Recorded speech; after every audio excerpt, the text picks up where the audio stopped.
Bak sıraya bak sıraya. Hep ya, paranın peşinde. Sıra sorun da geldi. Valla evin böyle olmasa ben para istemem. Nasıl değil?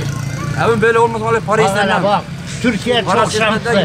Türkiye çok şanslı. Bak burada toplasak vallahi %80'i evinde bir şey yok ve de ihtiyacı olmayan adamlar gelmiş para sırasına giriyor. Yapmayın günah ya. Bırakın almayın. Devlette evi yıkılana, sokakta olana versin günah. Kimin evi yıkılmış? Ahmet'in, Mehmet'in. Ahmet'e verecekti. Evi yıkılmayana da verdi. Bak hiç evinde bir hasar olmayan adam tanıyor ama trilyonerdir, hesabına para gelmiş para sırasına giriyor. Ha devlet tamam verdi. Gelme sıraya girme, devlete bağışla, fakir fukaraya bağışla. Yani böyle bir günde de biz böyle yapıyorsak yani yazık günah, yukarıda Allah var. Evinde bir şey yoksa, ihtiyacı da yoksa, evi yıkılan, çoluk çocuğu ölen o insanlara bağışla ya. Yanlış mıyım abi?